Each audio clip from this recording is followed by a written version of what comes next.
शुरुआत जेनिफर नाम की एक लड़की से होती है जो एक वकील थी जो अपना काम बहुत अच्छे से करती थी। इस वक्त भी एक केस के बारे में बात कर रही होती है। केस पर बात कर लेने के बाद वो सब वहाँ से निकलते हैं। तभी जेनिफर वहीं रुककर कैमरा की तरफ देखकर लोगों को बताती है कि मैं शी हल्क हूँ। अब वो हल्क कैसे बनी ये कहानी सुनाने के लिए वो लोगों को पास्ट में यानी माजी में ले जाती है, जहाँ वो अपने कजिन ब्रूस यानी हल्क के साथ गाड़ी में कहीं जा रही थी। ब्रूस उसे बताता है कि जंग में मेरा जो जख्मी हुआ था वो अब ठीक होने लगा है। साथ ही साथ मैंने अपने लैब में एक मशीन भी बनाई है जो मुझे मेरे इंसानी रूप में रखती है और हल्क बनने नहीं दी। दोनों बड़े आराम से बातें करते जा ही रहे थे कि अचानक से उनकी गाड़ी के सामने एक स्पेसशिप आ जाती है, जिसे देखकर जेनिफर घबरा जाती है। ड्राइविंग पर उसका कंट्रोल नहीं रहता और उनका काफी बुरा एक्सीडेंट हो जाता है। ब्रूस का काफी खून निकल रहा था जिसे देखकर काफी घबरा जाती है और ब्रूस के मना करने के बावजूद भी वो उसे हाथ लगा लेती है, जिस वजह से ब्रूस का खून जेनिफर पे गिर जाता है और वो बन जाती है शी हल्क। अब शी हल्क बनकर गुस्से में आकर वो जंगल की तरफ भागने लगती है और एकदम बेहोश होकर गिर जाती है। फिर जब उसे होश आती है तो वापिस से जेनिफर बनी हुई थी और अब वो जंगल से निकलकर एक होटल में जाती है, जहाँ कुछ लड़कियों की मदद से वो दोबारा कपड़े पहनकर अच्छे से तैयार हो जाती है। वो वहाँ से निकल ही रही थी कि तभी कुछ लड़के उसे तंग करने लगते हैं और लड़कों की वजह से उसे काफी गुस्सा आ जाता है और वो वापिस से शी हल्क बन जाती है। लेकिन इससे पहले कि वो कुछ करती, ब्रूस वहाँ पहुँचकर उसे अपने साथ ले जाता है। सुबह जब उसकी आँख खुलती है तो वो वापिस से जेनिफर बनी हुई थी। वो कपड़े बदलकर ब्रूस के पास उसके लैब में जाती है, जहाँ इस टाइम ब्रूस स्मार्ट हल्क की शक्ल में था। वो जेनिफर को बताता है कि इस टाइम हम एक आइलैंड पर हैं और ये लैब मुझे टोनी यानी आयरन मैन ने गिफ्ट की थी, जहाँ इतने साल लोगों से छुपकर मैंने अपने हल्क वाले रूप को काबू करना सीखा। अभी मेरा पूरा ध्यान तुम्हारी ट्रेनिंग पर है, तुम्हें सिखाने पर है। लेकिन जेनिफर को तो हर हाल में वापस पहले जैसा होना था, पर इस बारे में ब्रूस उसके लिए कुछ नहीं कर सकता था, क्योंकि वो खुद इतने सालों से इस हल्क वाले रूप को झेल रहा था। अब वो उसे हल्क को काबू करना सिखाना शुरू करता है और बताता है कि इसके लिए तुम्हें अपने गुस्से को काबू करना होगा, जो जेनिफर वकील होने की वजह से पहले से ही काफी अच्छे से कर पा रही थी। उसे पता चलता है कि जिस चीज को काबू करने में उसे 15 साल लग गए, वो जेनिफर बस अभी हल्क बनकर बड़ी आराम से कर सकती है। ये सब जानकर ब्रूस को थोड़ी जलन तो होती है, लेकिन वो जेनिफर का हौसला बढ़ाने लगता है और कहता है कि हमें तुम्हारी ट्रेनिंग में ज्यादा वक्त नहीं लगेगा। पर हम देखते हैं कि जेनिफर जब हल्क बनती है और सोती है तो सुबह उठने पर वो जेनिफर ही बनी होती है। एक सुबह हल्क उसे शोर करके उठा देता है, जिस वजह से उसे गुस्सा आ जाता है और वो हल्क बन जाती है और उसका बेड टूट जाता है, जहाँ हल्क उसे समझाता है कि अब तुम्हें कैसे कपड़े और बेड की जरूरत पड़ने वाली है। जिसके बाद वो जेनिफर को ट्रेनिंग देता है, उसे लड़ने के तरीके सिखाता है। शी हल्क को वापस जेनिफर बनकर अपने घर जाने की पड़ी थी, ताकि वो दोबारा से पहले वाली आम और सुकून वाली जिंदगी गुजार सके। लेकिन हल्क का उसे कहना था कि अभी इसमें थोड़ा वक्त लगेगा और तुम्हें तब तक यहाँ रहना होगा जब तक मुझे ये तसल्ली नहीं हो जाती कि तुम आम लोगों में आसानी से जा सकती हो। इस बात से जेनिफर काफी उदास थी, क्योंकि रातों रात उसकी जिंदगी ही बदल गई थी। तब उसका मूड ठीक करने के लिए ब्रूस उसे हल्क की ताकतों के फायदे के बारे में बताने लगता है। वो कहता है कि हल्क बहुत सारी शराब को एक टाइम में पी सकते हैं, जो कि एक आम इंसान के लिए करना नामुमकिन है। जिसके बाद वो दोनों बहुत सारी शराब पीते हैं। अगले दिन की ट्रेनिंग में भी जेनिफर सब कुछ बड़े अच्छे से और आसानी से कर रही थी। वो जब चाहे जेनिफर बन जाती थी और जब चाहे हल्क वाले रूप में आ जाती थी, और ये सब करने में हल्क को सदियां लग गयी। यहाँ हम ये कह सकते हैं कि हल्क की इतनी सालों की मेहनत का जेनिफर को फायदा हो गया, वरना अगर हल्क ना होता तो उसे भी बहुत मेहनत करनी पड़नी थी। वो यहाँ पर रह रहकर तंग आ चुकी थी, उसे वापस उसकी पहली वाली जिंदगी चाहिए थी। अभी यहाँ ब्रूस उसे समझा ही रहा था कि इन दोनों के बीच लड़ाई शुरू हो जाती है। हल्क और शी हल्क का एक बड़ा जबरदस्त रूप देख पाते हैं। दोनों ही एक दूसरे को बराबर की टक्कर दे रही थी, जिसमें आइलैंड तो तबाह होता ही है, साथ ही हल्क का बार भी टूट जाता है जो उसे बहुत प्यारा था। फिर जब शी हल्क का गुस्सा ठंडा होता है तो वो उसे उसके साथ बार को ठीक करने के लिए कहता है, जिसे ठीक करने के बाद हल्क जेनिफर को वापस जाने की इजाजत दे देता है। ऐसा करते हुए वो काफी दुखी नजर आ रहा था, क्योंकि एक बार फिर वो अकेला पड़ने वाला था। अगले सीन में हम प्रेजेंट यानी मौजूदा वक्त में दोबारा से जेनिफर को देखते हैं, जो लोगों को ये कहानी सुनाकर कोर्ट जाती है अपना केस लड़ने के लिए। लेकिन तभी यहाँ पर एक बुरी लड़की जो एक विलन थी वो आ जाती है, जिसके पास सुपर पावर्स थी। वो यहाँ आते ही तबाही मचाना शुरू हो जाती है। अब जेनिफर के पास कोई रास्ता नहीं होता, इसीलिए वो शी हल्क में बदलते हुए उस विलन से लड़ती है और सभी की जान बचा लेती है। इस चक्कर में सब लोगों को उसके हल्क वाले रूप के बारे में पता चल जाता है, जिस वजह से थोड़ी ही देर में वो काफी मशहूर हो जाती है। खबरों में भी उसी के बारे में बताया जा रहा था कि किस तरह शी हल्क बनकर उसने लोगों की जान बचाई। लेकिन जेनिफर को तो ये सब बिल्कुल भी पसंद नहीं आ रहा था, क्योंकि उसे कभी भी खबरों में आने और सुपर हीरो बनने का कोई शौक नहीं था। उसे तो बस अपनी पुरानी नॉर्मल और सादा जिंदगी पसंद थी, क्योंकि उसका मानना था कि सुपर हीरोज की जिंदगी बहुत मुश्किल होती है। सुपर हीरोज बगैर पैसों के इतनी मेहनत करते हैं और लोगों की मदद करते हैं। पार्टी में जाती है जो उसके दोस्तों ने केस जीतने और उसकी शी हल्क बनने की खुशी में रखी थी। सब लोग काफी खुश थे, लेकिन तभी जेनिफर का बॉस उसके पास आकर कहता है कि मुझे तुमसे कोई बात करनी है, इसीलिए तुम शी हल्क से जेनिफर के रूप में आ जाओ। जेनिफर के ऐसा करते ही उसका बैलेंस खराब होने की वजह से वो नीचे गिर जाती है, क्योंकि उसने बहुत सारी शराब पी ली थी, जिसका अंदाजा उसे हल्क वाले रूप में नहीं हो रहा था। फिर उसका बॉस उसे कहता है कि तुम केस तो जीत गई हो, लेकिन लोगों को लग रहा है कि तुम्हें जीत शी हल्क बनने की वजह से मिली है, क्योंकि तुमने जजेस की जान बचाई तो उन्होंने तुम्हारे हक में फैसला कर दिया। इसी वजह से इस केस को बंद कर दिया गया। अब ये होना हमारी कंपनी के लिए अच्छा नहीं, और तुम अब शी हल्क हो, इस वजह से मैं तुम्हें नौकरी से निकाल रहा हूँ। ये सुनकर तो जेनिफर के होश उड़ जाते हैं, लेकिन खुद को संभालते हुए वो एक नई नौकरी ढूंढना शुरू करती है। लेकिन ऐसा करना उसके लिए काफी मुश्किल हो रहा था, क्योंकि शी हल्क को कोई भी नौकरी देने के लिए तैयार नहीं था। और जब मायूस होकर बैठी थी तो उसके पास उसके मॉम डैड का मैसेज आता है, जो उसे आज रात अपने साथ खाना खाने के लिए बुलाते हैं। यहाँ अपने डैड के साथ बैठकर वो अपने दिल का बोझ हल्का करती है, क्योंकि पिछले कुछ दिनों से उसकी जिंदगी बिल्कुल बदल चुकी थी। ये तक कह देती है कि काश उस दिन ब्रूस को मैंने वहीं मरने के लिए छोड़ दिया होता, तब शायद सब कुछ ठीक होता और मुझे ये सब कुछ झेलना न पड़ता। लेकिन उसके डैड उसे काफी हौसला देते हैं। इस पर एक नई उम्मीद के साथ जेनिफर मुश्किलात का सामना करने के लिए निकल जाती है। जेनिफर एक बार में होती है जहाँ उसके पास उसी कंपनी का बॉस आता है जिसके खिलाफ जेनिफर केस लड़ रही थी। वो जेनिफर को नौकरी देने का कहकर कल ऑफिस आने का कहता है, जहाँ जाने पर जेनिफर को पता चलता है कि वो लोग एक नया डिपार्टमेंट खोल रहे हैं, जहाँ उसे ऐसे इंसानों के लिए केस लड़ने होंगे जिनके पास सुपर पावर्स हैं और जिन्हें सुपर ह्यूमंस कहा गया है। इसीलिए उसे नौकरी पर हर टाइम हल्क बनकर रहना होगा। ये सुनकर जेनिफर कैमरा की तरफ देखकर बोलती है कि हमेशा मुझे वही काम क्यों करना पड़ता है जो मैं करना नहीं चाहती। ये सुनकर हमें जेनिफर पर तरस भी आता है और उसकी हालत देखकर हंसी भी आती है। खैर यहाँ उसे बताया जाता है कि तुम्हारा पहला केस अबोमिनेशन के लिए होगा। अबोमिनेशन दरअसल हल्क का बहुत बड़ा दुश्मन था,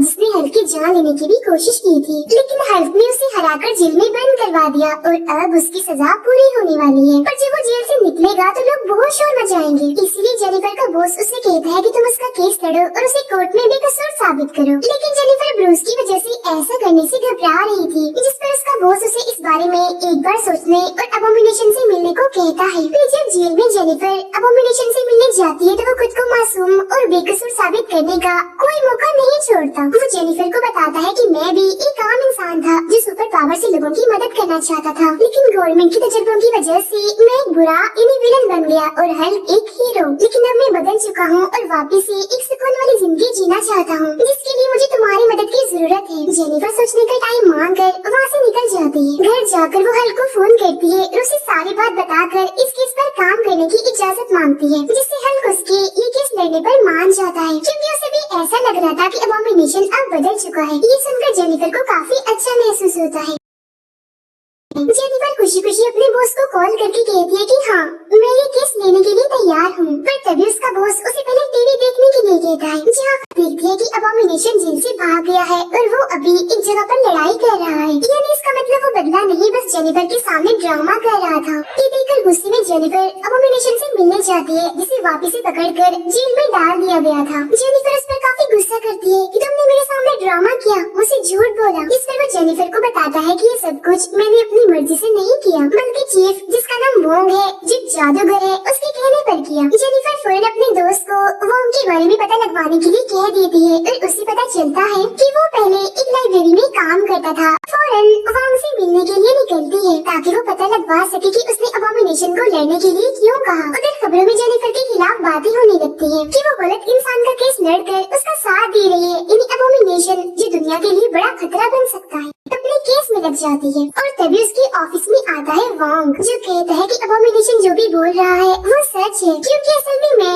एक जादूगर बन चुका हूँ और अपनी ताकतों को समझने के लिए मैं अबोमिनेशन को उस क्लब में ले गया था ताकि उससे लड़कर मैं अपनी ताकतों पर काबू पा सकूं। शी हल्क वोंग को बताती है कि तुम्हारी इस हरकत की वजह से अबोमिनेशन को जमानत नहीं मिलेगी, लेकिन अगर तुम कोर्ट में ये कह दो कि अबोमिनेशन बेकसूर है और उसे लड़ाई के लिए ले जाने वाला मैं हूँ तो शायद उसकी जान बच सकती है। तभी सुनकर वोंग मान जाता है। अबोमिनेशन का केस जाता है जहाँ सारे फैसले उसके हक में होते हैं, जो जिसको बताता है कि अब मैं अपनी अबोमिनेशन वाले रूप पर काबू पा सकता हूँ, जहाँ वो सबको अबोमिनेशन बनकर भी दिखाता है। वो जेल में होता है लेकिन फिर भी सब उससे डरने लगते हैं। ये देखकर जजेस उसे जमानत तो दे देते हैं लेकिन उसे दोबारा अबोमिनेशन वाले रूप में आने से मना करते हैं। केस जीतने के बाद जब जेनिफर वहाँ से निकलती है तो खबरों वाले मीडिया वाले अभी भी उसकी जान नहीं छोड़ रहे थे। कोई उसके बारे में अच्छा कह रहा था तो कोई बुरा, लेकिन जेनिफर उन पर ध्यान नहीं देती और वहाँ से भाग जाती है। ये जेनिफर का एक पुराना दोस्त सुपर ह्यूमन के ऑफिस में अपने एक दोस्त के खिलाफ केस लेकर आया था। उसका कहना था कि मेरे दोस्त एक एल्फ है, यानी वो इंसान नहीं बल्कि कोई और मखलूक है। उसने मेरे साथ धोखा किया, इसलिए मैं उसके खिलाफ केस करना चाहता। लेकिन जेनिफर अपने कोलीग का भी एल्फ वाला केस जीतने में मदद करती है और थोड़ा हौसला आने के बाद आखिरकार वो टीवी पर आ ही जाती है और अपना शी-हल्क वाला रूप लोगों को दिखा ही देती है। रात को जेनिफर जब घर जा रही होती है तो कुछ लोग उस पर हमला कर देते हैं, लेकिन वो शी-हल्क बनते हुए खुद को बचा लेती है। दरअसल वो लोग उसे इंजेक्शन लगाकर उसके खून का सैंपल लेने की कोशिश कर रहे थे, लेकिन शी-हल्क बनने की वजह से वो इंजेक्शन टूट गया जिससे वो बच गई। इसके बाद हम जेनिफर और उसकी कोलीग को देखते हैं जो दोनों बहुत खुश थी और डांस कर रही होती है। वो अपनी जीत का काफी मजा ले रही थी। अब शी-हल्क का पार्ट 4 शुरू होता है और हम एक जादूगर को देखते हैं जो अपना एक शो चला रहा था और छोटे छोटे जादू करके दिखा रहा था। हर कोई बैठा उसके बेकार से जादू को देखकर बोर हो रहा था और तभी वो उन लोगों को अपने शो का सबसे बड़ा जादू दिखाने वाला होता है, जिसके लिए वो लोगों में से ही एक लड़की को बुलाता है जिसका नाम मेडिसन होता है। उस लड़की ने बहुत सारी शराब पी हुई थी जिस वजह से वो काफी नशे में थी, लेकिन तभी वो जादूगर एक अजीब सी अंगूठी पहनकर एक पोर्टल यानी एक दूसरा रास्ता खोल देता है, जहाँ गलती से वो लड़की यानी मेडिसन उसमें चली जाती है। फिर हम कहीं और का सीन देखते हैं जहाँ वो बैठकर अपना सबसे पसंदीदा शो देख रहा था। वो काफी एंजॉय कर रहा था, काफी मस्ती में था वो, लेकिन तभी यहाँ उस रास्ते के जरिए ट्रांसफर होकर मेडिसन पहुँच जाती है। तो वो उससे पूछता है कि तुम्हें किसी सरकारी जादूगर ने पोर्टल यानी एक रास्ते के जरिए तो नहीं यहाँ भेजा? जिस पर वो कहती है कि हाँ उसने मुझे भेजा तो उसी रास्ते के जरिए ही है, लेकिन मैं वहाँ से अपनी जान बचा कर यहाँ आई हूँ। तो वो मुझसे पूछता है कि आखिर वहाँ पर हुआ क्या था? कहती है कि किसी को मैंने अपने खून के 6 कतरे दिए जिसके बदले में उसने मुझे जलते हुए लावे के कुएं से बचाया। ये सुनकर वो बहुत ज्यादा गुस्सा हो जाता है और अब उस पागल जादूगर के खिलाफ कार्रवाई करने का सोचता है। अब हम जेनिफर और उसके फादर को देखते हैं जहाँ जेनिफर के डैड अपनी बेटी की हिफाजत के लिए कुछ कैमरास, हथियार और एक बेल्ट चलाए होते हैं। वो उससे कहती है कि कल रात तुम पर 4 गुंडों ने हमला कर दिया, जिस वजह से मुझे काफी परेशानी हुई और मुझे तुम्हारी हिफाजत के लिए कुछ तो करना ही था। जिस पर जेनिफर कहती है कि डैड आप जानते हैं ना कि मैं शी-हल्क हूँ और मेरी ताकत का अंदाजा न बाकी लोगों को है और न फिलहाल आपको है। आप बिल्कुल भी टेंशन मत लीजिए, मैं अपनी हिफाजत कर सकती हूँ और सब कुछ पहले जैसा नॉर्मल भी कर दूंगी। अब ऑफिस पहुँचने पर जेनिफर अपनी दोस्त से बातें कर रही थी, तभी उसकी दोस्त पूछती है कि जेनिफर आखिर तुम्हारी जिंदगी में चल क्या रहा है? क्या तुम इस बोरियत भरी जिंदगी से परेशान नहीं हो? चलिए तुम्हारी बोरियत दूर करने के लिए इंटरनेट की एक साइट पर तुम्हारी प्रोफाइल बना देती हूँ, ये भी तुम्हारा अकाउंट। और वो साइट ऐसी है जिसके जरिए लोग एक दूसरे से मिलते हैं और अपनी शादी के लिए लड़का या फिर लड़की ढूंढते हैं। लेकिन तभी यहाँ पर वो आ जाता है और कहता है कि एक सरफिरा फजूल सा जादूगर है जो एक पोर्टल को, एक रास्ते को बगैर किसी की इजाजत, बगैर किसी लाइसेंस के इस्तेमाल कर रहा है जो गैर कानूनी है। मैं चाहता हूँ कि ऐसे लोगों के खिलाफ कोई कार्रवाई की जाए, इस तरह की गलत चीजों को रोका जाए, क्योंकि अगर इस तरह के काम रुकेंगे नहीं तो हमारी दुनिया में दूसरी दुनिया के खतरनाक जानवर और क्रिएचर आ जा सकते हैं और इससे पूरी इंसानियत को खतरा है। ये सुनकर जेनिफर उससे पूछती है कि आपके पास कोई एग्रीमेंट है, जैसे गवर्नमेंट की तरफ से कोई एग्रीमेंट, कोई नोटिस या फिर कोई पेपर जिस पर मैं कार्रवाई कर सकूं? क्योंकि अगर हम जज के सामने बगैर किसी पेपर के गए तो वो तो हमें कोर्ट में खड़ा भी नहीं होने देंगे। वो कहता है कि ऐसा कुछ तो नहीं है, लेकिन मेरे पास गवाह जरूर है जो ये बता सकते हैं कि उस जादूगर ने ये हरकतें सचमुच की है। ये कहकर वो जाने लगता है। तब जेनिफर उससे कहती है कि इस पर अपना कोई नाम पता कुछ तो दीजिए, जिस पर वो जादू से एक कार्ड उसे देता है और कहता है कि इस पर कॉल कर देना, मैं फौरन आ जाऊंगा। फिर शाम को जब जेनिफर उसकी दोस्त एक बार में बैठे थे तो उसकी दोस्त जेनिफर का मोबाइल लेकर बहुत सारे लोगों को मैसेज कर देती है मिलने के लिए, लेकिन कोई भी उससे मिलना नहीं चाहता था। तब ये देखकर उसकी दोस्त कहती है कि क्यों ना तुम अपनी प्रोफाइल शी-हल्क के नाम से बना लो और फिर देखना कैसे लोग तुमसे मिलने के लिए तुम्हारे पास आते हैं। लेकिन फिलहाल वो ना कुछ कहती है और ना ऐसा कुछ करती है। फिर हम उसी सरकारी जादूगर को उसके ऑफिस में देखते हैं जहाँ पर वोंग और जेनिफर भी थे, जो उसे बास आ जाने के लिए एक नोटिस देते हैं और कहते हैं कि अब से तुम कोई भी किसी भी किस्म का जादू नहीं करोगे, क्योंकि इससे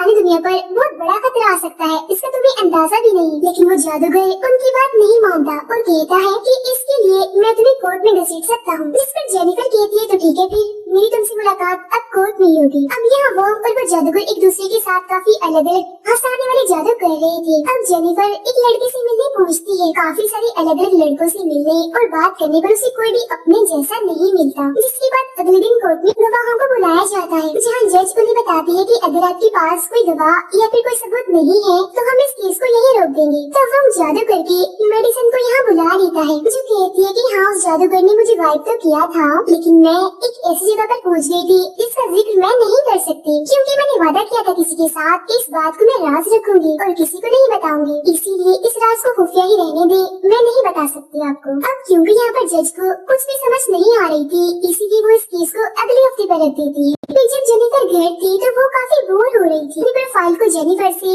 शी हेल्प में बदल देती है और बस फिर वही होता है जैसा उसके दोस्त ने कहा था। एक के बाद एक लड़के के मैसेज आने लगते हैं शी हेल्प से मिलने के लिए। अब हम उसी जादूगर को उसके शो में देखते हैं, जहाँ वो एक और लड़की को बिल्कुल पहले की तरह पोर्टल के जरिए गायब करने वाला था, लेकिन वो लड़की उसे ऐसा करने से मना कर देती है और कहती है कि पिछली बार तुमने मेरे जिस दोस्त को गायब किया था वो अभी तक नहीं आई, इसीलिए मैं तुम्हारी बातों में नहीं आने वाली। तभी सुनकर वो जादूगर किसी और जगह पर पोर्टल बना देता है, जहाँ से एक परिंदा बाहर आता है और उस लड़की के हाथ में अंडा दे देता है और जब वो अंडा फूटता है तो उसके अंदर से एक क्रिएचर निकलता है। ये देखकर सभी लोग काफी हैरान हो जाते हैं। तब वो जादूगर एक और बड़ा सा पोर्टल खोलकर उसे अंदर भेजने की कोशिश करता है, क्योंकि वो छोटा सा क्रिएचर अब देखते ही देखते बड़ा होता जा रहा था। अब जादूगर के हिसाब से सब कुछ ठीक हो जाना चाहिए था, लेकिन ये उसकी सबसे बड़ी भूल थी, क्योंकि तभी उस पोर्टल से बिल्कुल वैसे ही और बहुत सारे क्रिएचर्स निकलकर बाहर यानी हमारी दुनिया में आने लगते हैं और हर जगह पर तबाही मचाने लगते हैं। अब क्योंकि वोंग भी एक जादूगर था,